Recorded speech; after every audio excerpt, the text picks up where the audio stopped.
Welcome to Too Fond of Books. My name is Janelle and this is another March Mystery Madness video.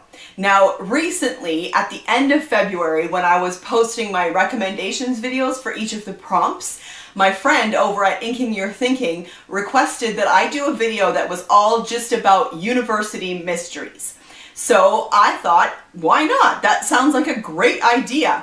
So I started to look into it, and academic mysteries are a huge subgenre. There are so many books that are set in the world of academia that are about professors, and I needed a way to narrow it down just a little bit. So I decided for the purposes of this particular video that I am going to only talk about mysteries that happen actually on the university campuses. And so I'm restricting the recommendations for this video to mysteries that happen on the campus of the university. And I decided to split this into three categories. So I'm going to tell you about standalone books that fit this subgenre, series that are set completely on the university, and then some series from single books from a series. So in that case, that is, there's a series of books out there and one of the books in those series are set on a university campus. So that's where we're going with that. But first, I need to tell you about the book that I found that fit yesterday's prompts. We were to find a book that had yellow on the cover and something to do with animals. And I found Rattle His Bones by Carola Dunn. This is from her Daisy Dalrymple series, which is set in the 20s. And in this particular book, which has yellow all over the cover, I am proud to say, something happens at the Natural History Museum, specifically in the paleontology department, related to dinosaur bones. So there you have it. There's the animal in here, is dinosaurs. I love Daisy Dalrymple. She's just such a great character. So there you have it. That's what I found that fit the prompts from yesterday's March Mystery Madness M&M matchup game. Stay tuned to the end of the video when we will play another round of that very fun game. Alright, so let's just get straight into this. I'm going to start with some standalone books that I found that are set on university campuses. This is The Anatomy of Ghosts by Andrew Taylor. This was published in 2010. It's considered a gothic, which is fascinating to me. I have not read this yet. I have read others by Andrew Taylor, but I am totally keeping this to read for myself because it sounds fascinating. 1786, Jerusalem College, Cambridge. The ghost of Sylvia Witchcott is rumored to be haunting Jerusalem since disturbed fellow commoner Frank Oldershaw claims to have seen the dead woman prowling the grounds. Desperate to salvage her son's reputation, Lady Anne Oldershaw employs John Holdsworth to investigate. Ghosts and stuff? Nice.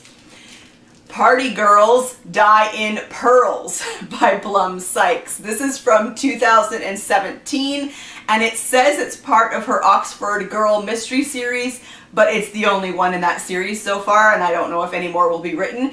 This one sounds really interesting. It is set in Oxford in 1985.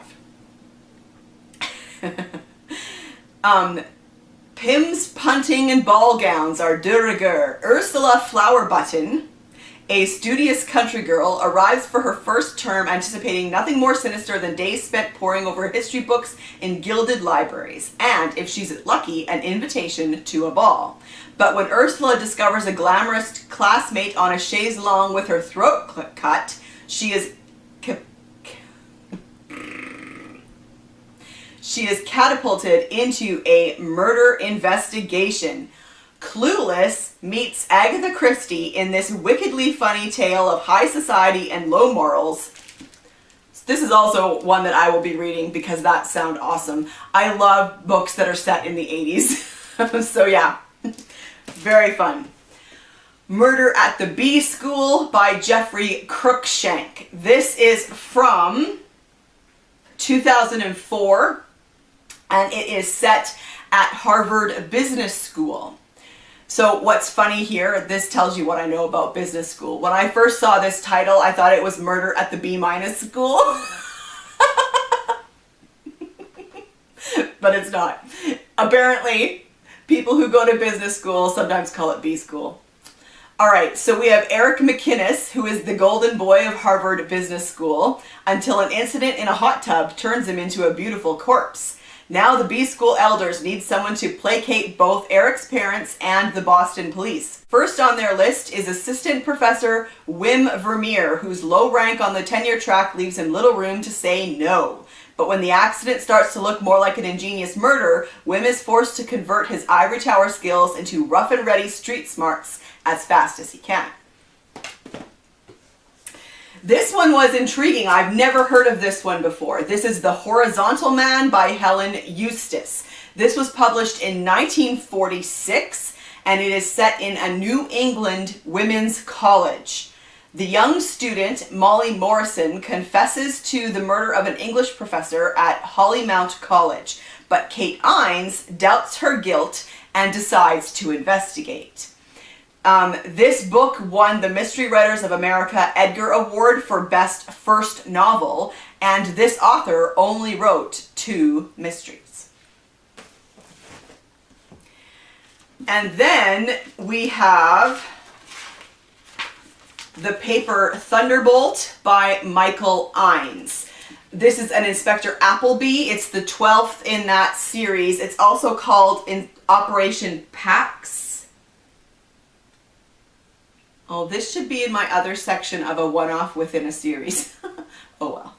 A 2-bit con man is thrown in at the deep end as a desperate hunt takes place in Oxford. In this gripping tale whose thrilling climax takes place in the vaults of the Bodleian. This was published in 1951 and sounds interesting. 2 more. Dawn Among the Dead Men by C.E. Vulliamy. This was published in 1952 and is set in, I'm not sure. The murders which followed the accident in the laboratory of Dr. Bowles Ottery, who was no ordinary chemist, and fortunately no ordinary man. Certain social implications flowed from his accidental discovery, and they interested Dr. Bowles Ottery to an extent which it would be unfair to do more than hint at. It is enough to say that Mr. Vulliamy has here presented us with a fantastic and richly entertaining story which is nonetheless quite horribly plausible, and a slyly satirical picture of university life is not the least of its delights. And then finally, An Oxford Tragedy by J.C. Masterman. This was first published in 1933, and it was reissued in this part of their Black Dagger Crime series. All is fellowship and conviviality in the common room of St. Thomas's College, Oxford.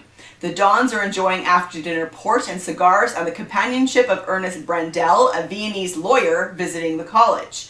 The civilized calm of academe is soon shattered, however, when a brilliant but unpopular tutor is found shot to death in Dean Hargreaves' lodgings. This is also a book I will be keeping to read. Fascinating.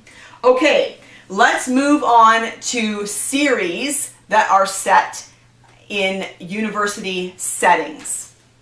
This is A Darker Shade of Crimson by Pamela Thomas Graham.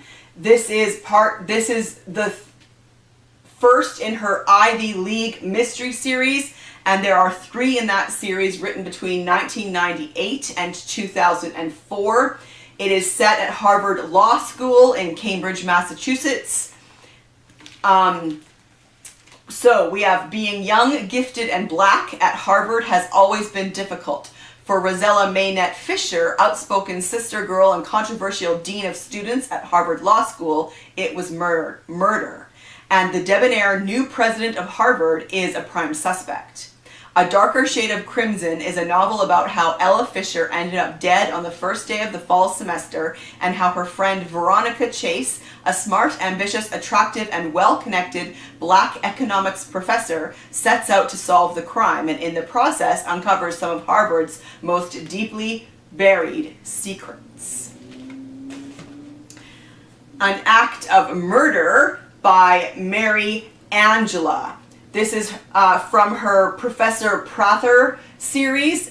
This is the first in the series, and there are 4 so far, written between 2016 and 2019. The main character is a professor, and it is set in a college town in South Dakota. And I wasn't 100% sure, so I'm including it here in this category, but it looks like possibly this is the only one that's actually set on where the murder happens on campus, but it's all about this college town and the main character is a professor, so I'm including it in this category. In the sleepy college town of Copper Bluff, South Dakota, English professor Emmeline Prather is enjoying the start of a new semester.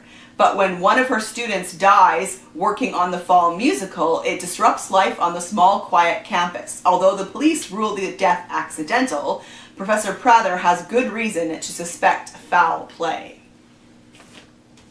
The Princeton Murders by Anne Waldron. These are, this is the first in what she has come to call the series Princeton Murder series. There are 5 in that series between 2003 and 2007, and they are set in New Jersey, of course, because Princeton is in New Jersey. Princeton is the 4th oldest university in the States. Someone is killing the great professors of English. Investigative journalist for Tallahassee's oldest newspaper, McLeod Delaney, is also the star's resident celebrity, having snagged the Pulitzer Prize. Has her life changed? Not in the least, until she's coaxed to Princeton University to teach a course in writing. Immediately, she's in tight with a close circle of professors, notably Archibald Alexander. Who'd have guessed their bond would be cut short by death? Looks like foul play to McLeod, especially when a second professor drops dead under similar circumstances. Could Princeton really be harboring a killer? McLeod's betting her own life on the answer by discovering just how dangerous an intellectual with a grudge can be. All right. Next up, we have A Trap for Fools by Amanda Cross. This is from her Kate Fansler series, which is set at a university in New York City. This book is the 11th in the series, published in 1989. There are 14 in total in this series, published between 1964 and 2002. On the morning of the Sunday after Thanksgiving, the body of Canfield Adams, professor of Middle Eastern culture, is found on the pavement 7 stories below his open office window. The university's vice president of internal affairs knew Adams well enough to know that while he was the last man in the world likely to leap out of a window, there are at least 40 people connected to the university, and God knows how many outside of it, who would have dearly loved to have pushed him. All right, Falconer's Crusade by Ian Morson. This is from the Master William Falconer series, and there are 9 in that series, published between 1994 and 2013. This is the first one, and most in that series are set in at the university. It is 1264. England is in turmoil as the barons, led by Simon de Montfort, prepare to challenge the authority of King Henry III. Oxford University is a hotbed of shifting allegiances. The Chancellor prepares to welcome Prince Edward, uneasily aware that the future of the university could depend on choosing the winning side. Town and gown are as ever at loggerheads. Regent Master William Falconer, meanwhile, tinkers with bird skeletons in a vain attempt to understand the principles of flight. Master Falconer, following the example of his mentor Roger Bacon, is a daringly progressive teacher and a keen amateur detective who brings not only an eye for human foibles to bear on his cases, but Aristotelian logic as well. In the uneasy atmosphere of the town, a servant girl is savagely murdered, and Thomas Simon, a student of Falconer's newly arrived from the country, narrowly escapes the lynch mob. As tensions rise and 2 students are beaten to death, Falconer is drawn into a strange world of heresy, magic, and sudden, ferocious violence. This sounds amazing, and I'm totally going to be reading this book and probably the rest of the series as well. The Semester of Our Discontent by Cynthia Kuhn. I love that. That's awesome. This is part of her Lila McLean series. There are 5 published between 2015 and 2020. Most of them are actually set on campus. This one actually is, and they are set in Colorado. English professor Lila McLean is thrilled about her new job at prestigious Stonedale University until she finds one of her colleagues dead. She soon learns that everyone, from the chancellor to the detective working the case, believes Lila, or someone she is protecting, may be responsible for the horrific event, so she assigns herself the task of identifying the killer. On This Rockney by Philip McKierney. This is part of his Notre Dame series. It's the first one. There are 13 between 1997 and 2010, and this is set on the campus of Notre Dame, which is in Indiana. This is the first in a series set at the University of Notre Dame, where the author taught for over 4 decades, so he knows the university very well. On This Rockney, he explores the world of college football tradition and fanaticism. To many Notre Dame alumni, being a good Fighting Irish fan is as important as being a good Catholic. Billionaire Marcus Bramble is obsessed with the sport and with the father of all college football coaching, the great Knute Rockne. But when Bramble offers the school $10 million to memorialize the Rock, things get dangerously competitive. So this one's set on university, but definitely focused on the athletic side of university life. Quieter Than Sleep by Joanne Dobson. This is part of her Karen Peltier series. This is the first in that series, and there are 6 published between 1997 and 2009, and each one focuses on someone different. This is a modern mystery of Emily Dickinson.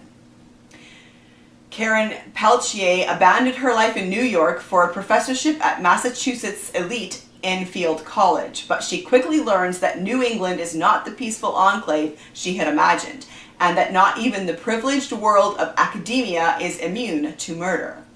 Professor Karen Peltier's prime literary passion is poet Emily Dickinson, a passion she shares with her hotshot colleague Randy Aston Berger. Heir apparent to the head of Enfield's English department, the pompous Randy is the campus Casanova. That is, he was, until he was found strangled with his own flashy necktie. The last person to see Randy alive, and the first to find him dead, Karen knows she must solve the case before she becomes the prime suspect. But to do that, she must first discover the truth behind Randy's final Dickinsonian discovery, a literary bombshell that may well have been to die for. Bishop's Gambit Declined by Conrad Haynes. This is part of his Professor Harry Bishop series. It's the first in that series, and there were 3 published between 1987 and 1990. John Jacob Astor College is just another liberal arts school nurturing the sons and daughters of Oregon's elite. It has its ivy-covered walls, its pep rallies, its sororities, and now it has a murder. Meet Professor Henry Bishop, plain old Harry to his friends. He's the graying black sheep of the poli-sci department, with a decided taste for early morning scotch and afternoon naps in his office. But when the editor of the school paper is found bludgeoned to death with a baffling link to a co-ed's disappearance 15 years earlier, Harry can't resist a little Snoopy sleuthing. Murder 101 by Maggie Barbieri. This is the first in this series, which is now called the Murder 101 series. There are 7 published between 2006 and 2012. And although the main character is a professor, not everyone in the series is set on the campus, but this one is.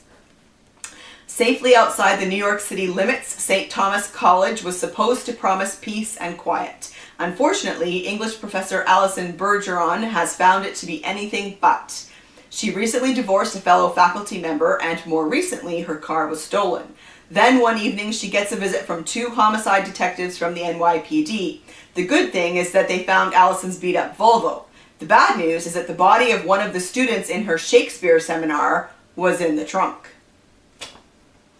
Whoops. The Square Root of a Murder by Ada Madison. This is from her Sophie Knowles series. It's the first one, and there are 4 published between 2011 and 2013. Interestingly, with this series, the author has a PhD in physics and has another series called the Periodic Table series. So, if you're into science or physics, this could be the series for you.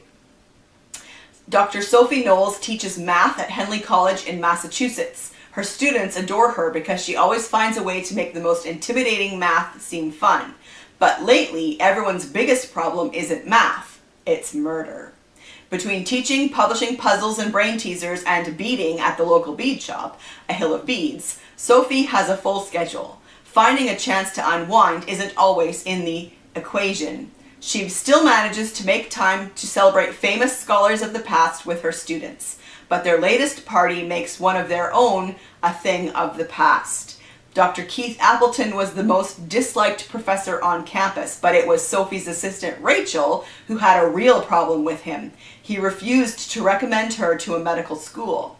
Sophie is confident that there's a calculating murderer among them, and equally confident it's not Rachel. The only possible answer is for Sophie to eliminate the lowest common denominator from campus, herself. Dying Fall by Judith Cutler. This is from her Sophie Rivers series. There are 10 published between 1995 and 2003, and this is the first one.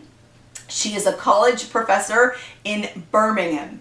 So although the murder happens on campus in this one, they don't all happen on campus in the whole series. Sophie Rivers, English lecturer and amateur singer, has a good life and friends to share it with. Then suddenly, things go badly wrong. One of her students is stabbed to death on the college premises, and worse still, her best friend George appears to suffer a tragic accident. The Wyndham Case by Jill Paton Walsh. This is from her Imogen Kai series. There are 4 set between 1993 and 2007. This is the first, and she is the nurse at the college. She's the college nurse. She makes her living tending to the ailments of the quirky population of the Cambridge University College of St. Agatha's. When a student's body is discovered in the library, it sounds a bit too much like a detective novel to be true. And the quietly canny nurse is almost amused to find herself entering the grand sleuth of the the grand tradition of the English amateur sleuth. And the last one in this category is Murder is an Art by Bill Crider. This is part of his Professor Sally Good series, the first one. There were 3 published between 1999 and 2004, and this is set in Texas.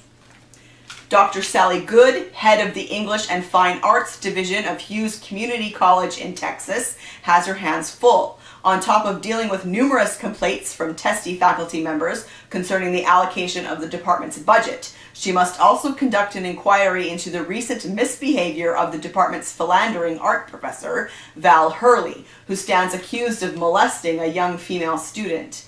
And then there is the complaint lodged against the art department, and namely Val, for displaying what some people see as a satanic painting. When Val is found bludgeoned to death in his office and the painting in question disappears, it isn't long before the department dissolves into a state of chaos and hysteria. Sally begins to realize that she might be in over her head when the student in question is found murdered shortly after. All right, and then the last category are books from a series, kind of a one-off within the series. The series is set in a city or someplace, and this particular book in the series, the murder happens on a university campus.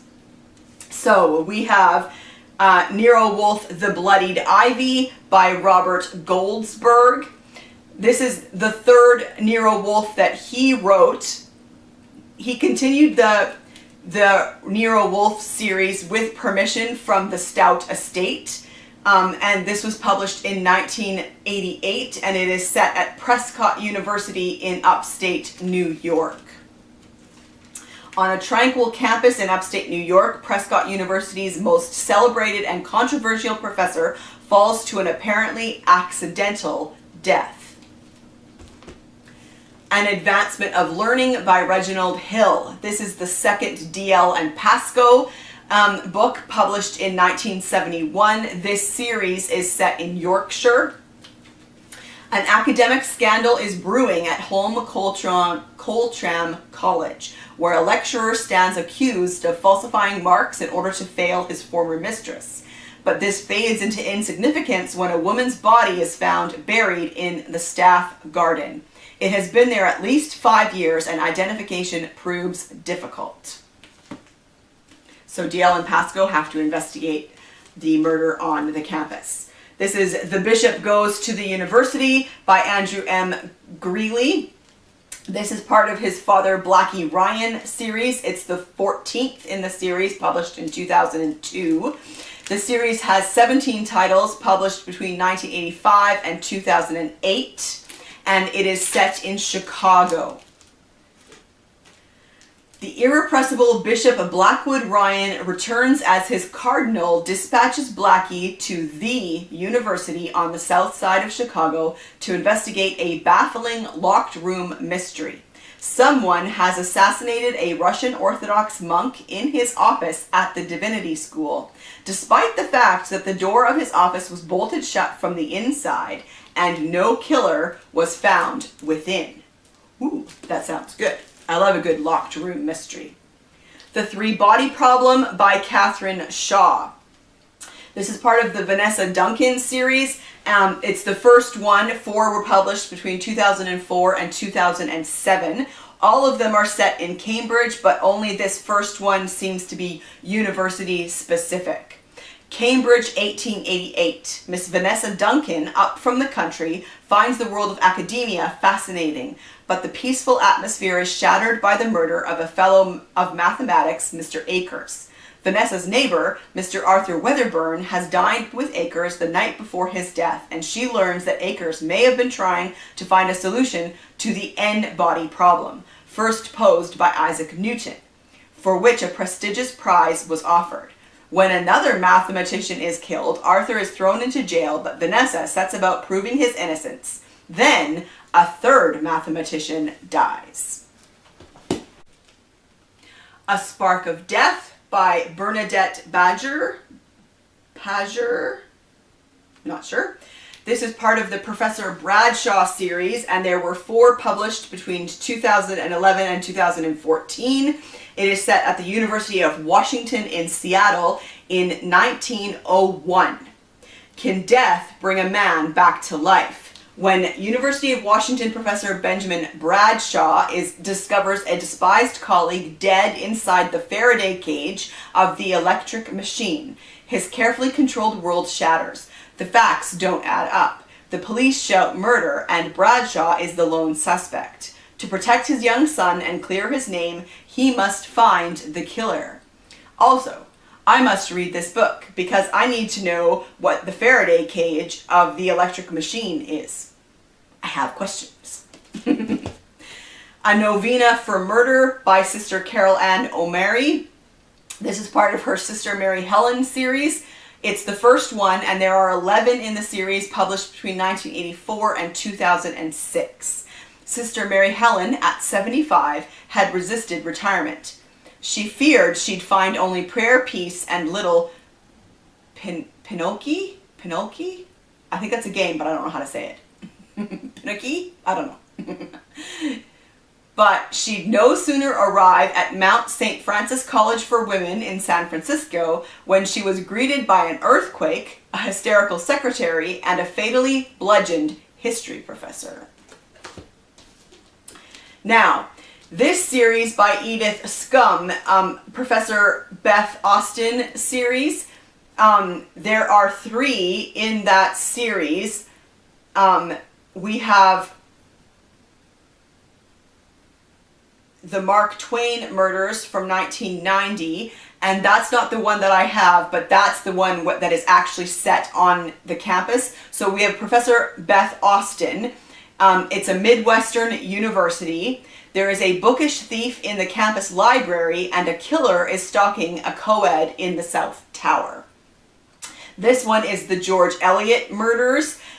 These ones, she goes to Hawaii, and she's preparing a seminar on Middlemarch. And then there's also the Charles Dickens murders, which aren't primarily on campus either. So this is a fun literary academic mystery, but only the Mark Twain murders are set on a campus. Murder in the Rue Dumas by M.L. Longworth. This is the second in the Verlac and Beaumont, the Verlac and Bonnet Provincial Mystery Series. They are set in Provence with Chief Magistrate Verlac and Law Professor Bonnet. There are 9 between 2011 and 2021. So this is potentially an ongoing series. When Dr. Georges Mou is found murdered, Judge Antoine Verlac is stumped. Certainly the director of theology at the Université Day had his enemies. Mou was just about to name the recipient of an elite fellowship as well as his own successor, a highly coveted position that includes a lavish apartment in a 17th century mansion, when his lips were sealed permanently. Yet Verlac isn't convinced that any of the academics are capable of murder. Aided by his on-again, off-again girlfriend, law professor Marine Bonnet, Verlac turns Provence upside down, uncovering a world far more complicated than university politics. Okay, we have Quaker Witness by Irene Allen. This is part of her Elizabeth Elliot series. There are 4 published between 1992 and 1998, and this is the second one from 1993, and this is set in Massachusetts. Meet Elizabeth Elliot, a Quaker whose quiet wisdom and determined will are her powerful tools of detection. In the world of paleontology, the name of the game is research. Some would even kill for credentials. So it comes as no surprise and as quiet satisfaction for many when an eminent scientist is found murdered in his Harvard lab. The prime suspect is a beautiful graduate student, the professor's only female advisee, who had just filed sexual harassment charges against him. Harvard is determined to close the case and convict the student when Elizabeth Elliot, lifelong Quaker and clerk of the Meeting House in Cambridge, steps into the fray at the student's request.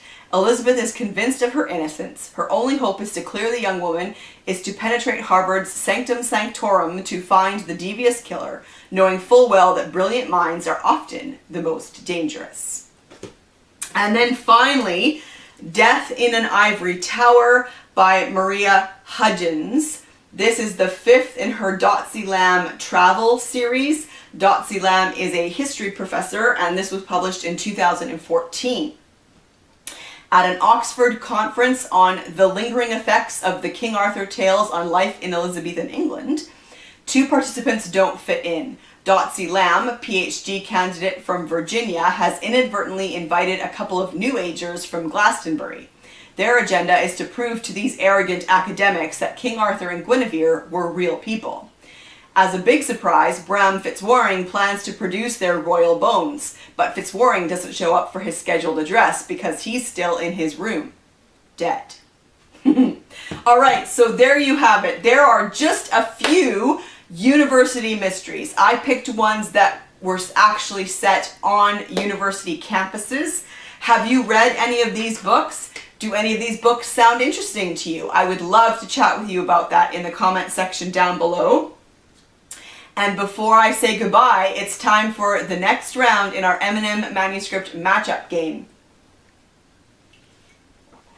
All right.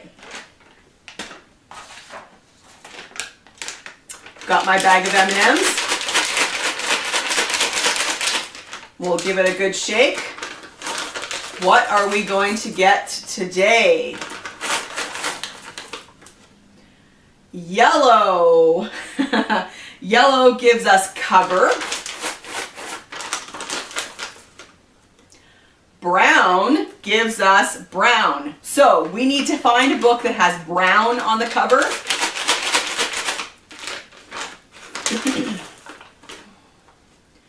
Green gives us time period.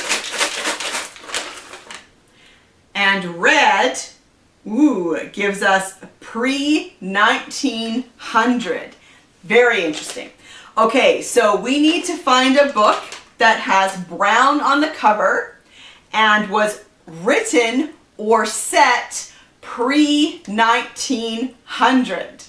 Good luck to you. I can't wait to see what books you find that fit these prompts. Please put them in the comment section down below, and I will see you for another video soon. Bye.